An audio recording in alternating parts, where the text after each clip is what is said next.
Il fallait donc l'éliminer avant, ou perdre le contrôle total de l'Afrique. Voici toute la raison qui guida la France, les États-Unis, la Grande-Bretagne et leurs alliés dans leur campagne contre Kadhafi. Monnaie, Fonds monétaire africain, Banque centrale africaine, télécommunications, transport, États-Unis d'Afrique. Mouammar Kadhafi avait ingénieusement tout planifié, se fixant comme délai l'année 2014 pour la création de la Banque centrale, le Fonds monétaire et bien d'autres encore pour affranchir le continent noir, après un demi-siècle d'indépendance aux allures de parole suivies d'aucun acte ou de gouverner sans régner. Après avoir émis l'idée en 2000, lors du sommet de l'Organisation de l'Unité africaine, il a obtenu la création de l'Union africaine quelques années plus tard. Le guide libyen pousse le bouchon plus loin. Satellite africain et Afriquia, deux idées concrètes pour l'unité. Mouammar Kadhafi pousse ses pairs à acheter un satellite africain pour que l'Afrique ait son indépendance en matière de communication. Il préfinance cet achat avec plusieurs centaines de millions de dollars américains. Il s'est dépensé sans compter.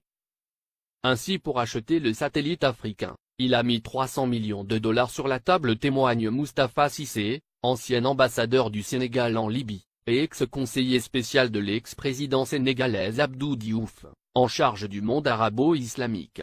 Le guide de la Jamaïria libyenne offrit ainsi Rascom CAF 1, le premier satellite de télécommunication entièrement dédié au continent africain et ses îles.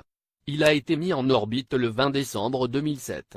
Cela a été le premier lancement de l'histoire pour tous les pays africains. Kadhafi lance également la compagnie de transport aérien, Afriquia Airways, qui assure la liaison entre les capitales africaines et régions du continent. La compagnie offrait 4 vols réguliers entre Tripoli et Dakar, Abidjan et Le Caire, et bien d'autres. Beaucoup de gens utilisaient la ligne Afriquia pour aller à Paris. Parce qu'on pouvait faire Dakar, Tripoli, Paris, et retour à 400 000 francs CFA, 615 €, ajoute le diplomate sénégalais.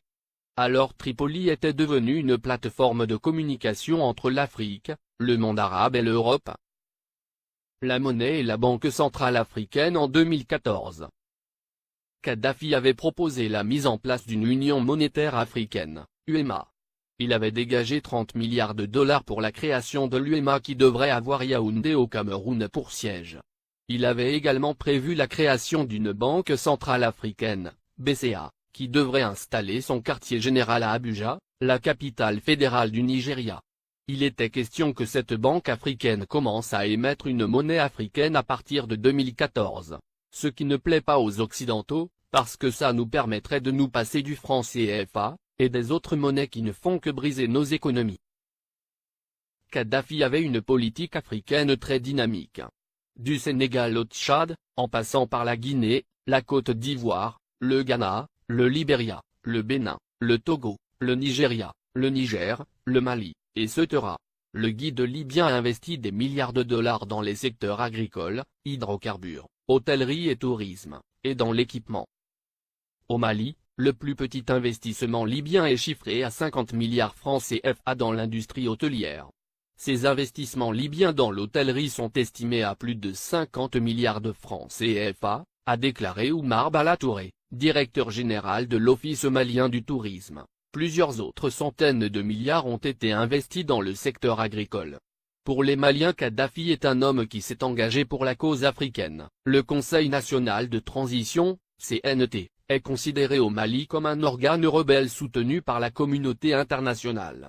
Dès le début de la révolte à Benghazi, et l'entrée de l'aviation étrangère, des associations musulmanes et des partis politiques avaient organisé à Bamako des manifestations de soutien à Kadhafi, dénonçant une invasion occidentale. Le guide libyen a, par ailleurs, dégagé plusieurs milliards de dollars pour la création de banques sahélo-sahariennes au Sénégal, Mali, Niger, Mauritanie, Tchad, etc., et le rachat de plusieurs compagnies occidentales en Afrique pour réduire leur emprise sur les économies du continent. C'est par exemple le cas de Mobil Oil, du groupe américain, ExxonMobil, qui est devenu Oil Libya dans la majeure partie de la sous-région ouest africaine. La Guinée-Conakry doit sa toute première chaîne de télévision à Mouammar Kadhafi. Il le lui a offert au nom du peuple libyen comme présent au peuple frère de la Guinée en 1979. Il a également équipé l'armée guinéenne, de l'armement lourd aux uniformes des soldats pendant plusieurs décennies. Sans compter un appui financier gigantesque. La vie des Libyens de l'ère Kadhafi. 1. La Libye était le dernier pays sur la liste des pays endettés, la dette était à 3,3% du PIB, en France, elle était à 85%, aux USA à 88,9%, au Japon à 225,8%. 2. L'électricité à usage domestique était gratuite. 3. L'eau à usage domestique était gratuite. 4. Le prix d'un litre d'essence était de 0,08 €. 5. Les banques libyennes accordaient des prêts sans intérêt. 6. Les citoyens n'avaient pas d'impôts à payer, et la TVA n'existait pas. 7. Chaque famille libyenne, sur présentation du livret de famille, recevait une aide de 300 € par mois. 8. Pour chaque étudiant voulant faire ses études à l'étranger, le gouvernement de Kadhafi attribuait une bourse de 1627 € par mois. L'ONU, la France et les USA ont bombardé la Libye pour défendre leurs intérêts, objectif principal, détruire la création des États-Unis d'Afrique.